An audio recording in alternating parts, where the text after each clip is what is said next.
Hello guys, welcome to Deep Codes, and in today's video we will discuss LeetCode question 2336 that says smallest number in infinite set. So solving this question will help you to revise the raw sorting data structures, and stick till there and watch the complete video. So here you are given a set of positive integers 1 to infinite, right? As the name suggests, smallest number in the infinite set. So you are given the infinite set. So whenever you initialize this class smallest infinite set, so you have this number starting from 1 to infinite. Then from that, this function in pop smallest will remove the smallest element and return that element, right? It will remove the smallest number and return the number from this infinite set, and the function add back will add the positive integer num back to the infinite set if and only if it is not already present in the current set, right? In the current set, if the number is not present, then it will add that number. So the definitions of the functions and the class is very much simple, that here you are given a set of infinite numbers. Pop smallest will remove the smallest number from them, and add back will add the number back to the set if it is not present. So here smallest infinite set, this is the constructor call, so it will initialize the set of all the numbers from 1 to infinite. So basically here what is infinite? Infinite is nothing but 1000, the number 1000. It is the last element that can be present here, so it is a infinite or the last number. Now the add back is the function is called. So in the add back, what we are adding? The element 2. Element 2 is already present here, the pop smallest. So if you call this element, the number 1 would be pop, right? And then you will be having 2 to 1000, right?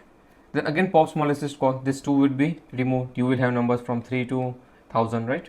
Again pop smallest will be is called, 3 number 3 is removed, you have number from 4 to 1000. Okay, so this 1 2 3, this we have, these numbers we have pop. Now add back, in the add back function call we are adding 1. So here we have 1 comma 4 comma up all the numbers up till 1000 after this add back. So for this pop smallest, we will again pop the number 1, right? We will again pop the number 1. For pop smallest, the next number we have 4, right? So we popped 1, then 4, then again for pop smallest, the next number would be 5. So yeah, got this. The equation is very much simple in terms of definition, that this first we initialize all the numbers from 1 to 1000 in our current set, then we add the number if it is not present, pop the smallest number from the current set. Yeah, we can again add the number any number of times. Okay, clear? So I hope you guys have now understanding of the questions is. So now moving on to the intuition part. See guys, just for a time being, forget that you have add num function. Just remember that you have only one method, that is pop smallest. So if you have this method, then how would you solve the question? So the question is bring down to just one thing, that initializing the class, and inside the class you have one method, that is pop smallest. So each time when this method is called, you have to return the smallest number. So how you will solve this in this case? So what you can do is, you can take one array, let me name it as nums of size, let's say 1000. Okay, and inside this array store all nums from 1 to 1000.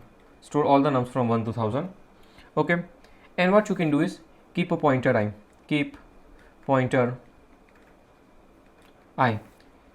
So I will first point to the number 1, then it will point to if this number is popped, then increment I. If popped, then what to do? Increment I. Okay, so if you took this array of array nums of a space 1000 and store all the numbers in the increment fashion from 1 to 1000 in increment function, and if you keep a pointer I, then yeah, you can implement this pop smallest method, right? Okay, got this? So this is how, by keeping the pointer I, you can get the smallest number each time. Okay, now this will take big O and space complexity. Now guys, can you solve this in big of 1? See, since you have only one function pop smallest, what you can do is, you can take one integer, that is current smallest number, and point this to value 1. Okay, so each time this function is called, so if you get the function call, then what you will have to do, you just have to increment the value of the current smallest. Just increment the value of current smallest number, right? whenever a function call is there, increment the value of current smallest number, right? So yeah, that's how you can also implement this in big of one space complexity. See, we don't need an array. If we have only one function pop smallest, then what we can do, we will take this integer or the simple variable, and each time function call is there, return the current smallest number as our answer, and also increment this to 1 because the last one is already popped out. Okay, so this is clear that if you have one method, then it is very much simple. Now we have add num method. But there is one note to keep in mind, that add num method will be only called if the number is not already present in the infinite set. Okay, so what does this mean? If the number is not present in the infinite set, that means, see, our infinite set contains all the integer up to 1000. It contains all the integer up to 1000. Now what number won't be present in this infinite set? The number that is popped out in the past, that is popped in past, right? So only the number that is popped in the past won't be present in this infinite set. All the other numbers would be there, right? So let's say if you have inside infinite set 1 to 1000, you call pop function, then this will remove number 1. Now you call add function. So if you call add 2, then it will do nothing. If you call add 1, then only it will really add 1, and now the side will become from 1 to 1000. Okay, so the only number that was popped in the past can be added, right? Can be added. Otherwise we can't add the duplicate number or the number that is already present. So with add num, which numbers would be actually adding? The numbers that are already popped out in the past we would be adding. Okay, got this till here? Now how we can handle this add num function? See, inside for this add num function, what we have to do is we have to see inside this. So currently inside this pop smallest we have only one integer, current smallest number, right? This is a pointer to the current smallest number. Keep this in mind. So for that, now we have to handle add num function. So in this add num function, we have to store store add num, or you can say the numbers that we are adding in sorting manner, right? We have to store in the sorting manner, then only we can get the smallest from this add num also, sorting manner. And along that we need to check whether the number passed in this add num is present or not, is present in set or not. So these things we have to keep in mind. See, we have to store the numbers in the sorting manner by taking the number from the add num, and we also have to check whether the number we are adding is present in the this current set or not. Okay, clear till here? So these two things we have to handle. So now guys, what we would do is to handle this add num function. For this, what we can do, either we have for this we have two ways, right? We have two ways. One, keep an array and sort each time. This is one way we can do this. And on the else way, what we can do is we can use min heap, right? Min heap will store the number in a sorted manner from ascending to descending. So the first number would be the smallest, right? So either we can do this way, add and sort the number each time, or we can do min heap.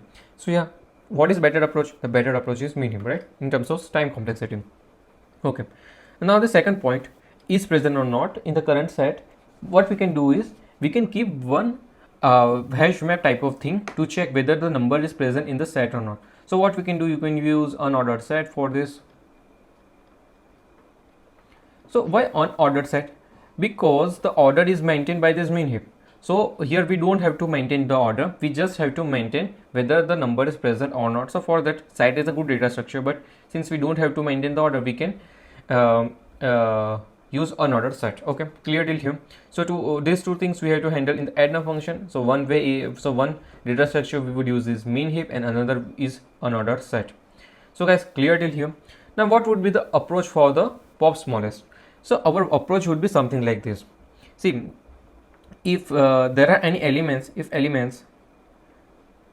in min heap, so if there are some elements in min heap, then what we can do is we would pop first element and return that element. Okay, and in the else condition we have this pointer, right? Current smallest num. Else what we would do? Else return current smallest num. Okay, return this number, current smallest number. Got it?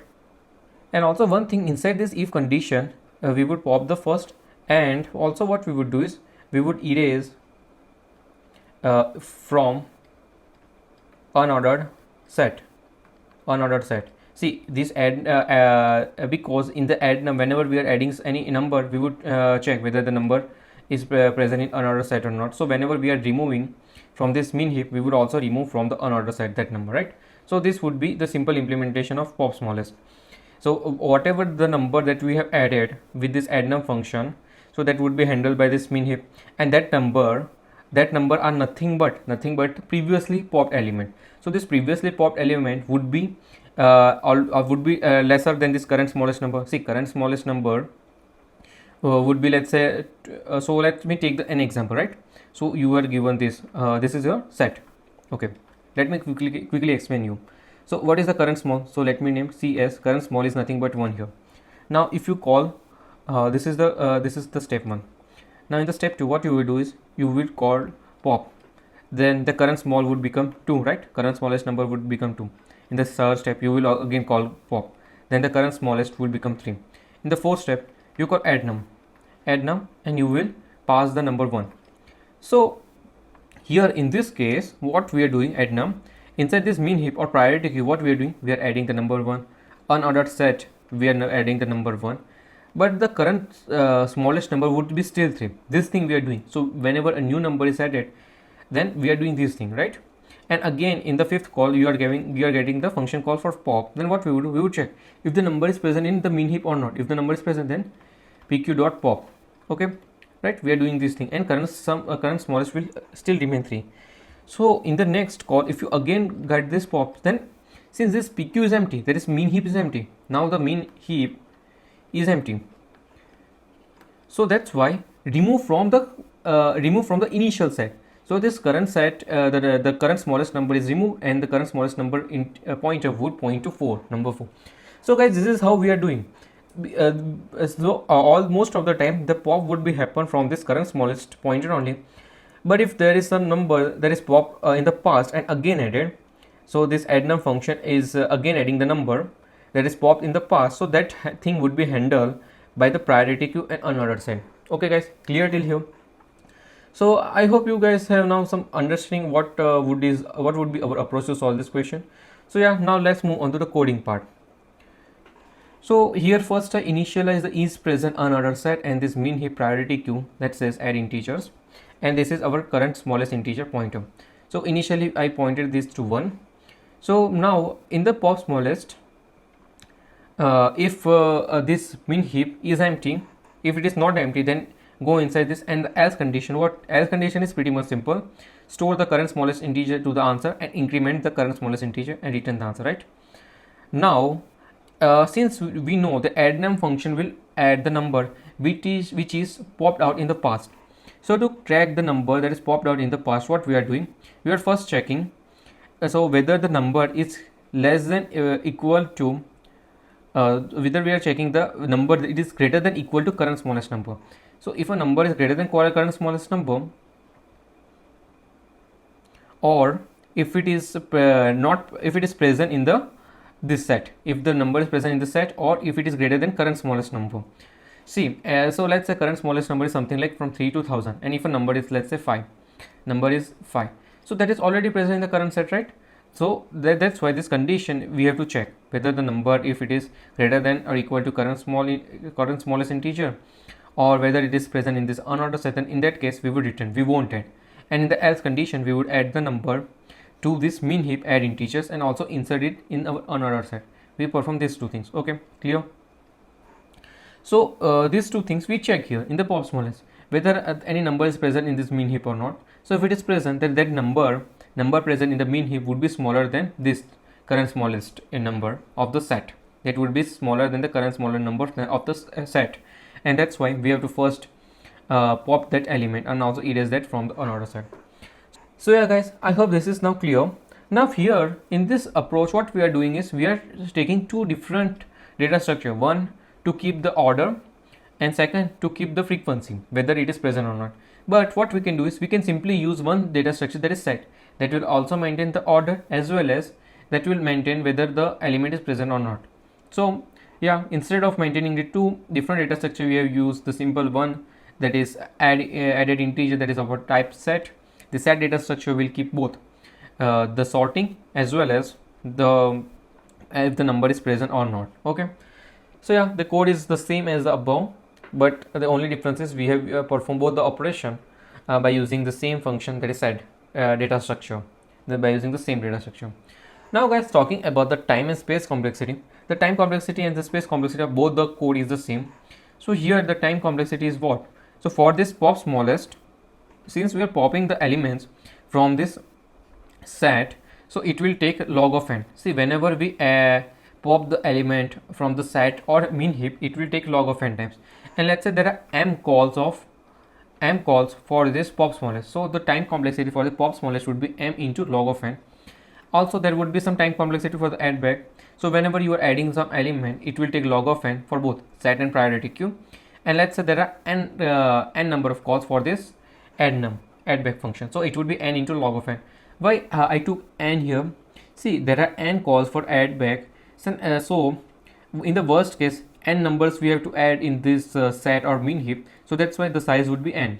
So that's why I this will take log of n, because there are n calls. In the worst case it will take log of n time complexity. So yeah, that's for the time complexity part. And the space complexity is big O of n, as we are storing n numbers in either set in this approach or n numbers in the min heap, right? So yeah guys, that's for this video. If you guys have any doubt, then do let me know in the comment section. If you guys have any other feedback, then also do let me know in the comments. Make sure you like this video, share it with your friends and subscribe to our channel. Thank you.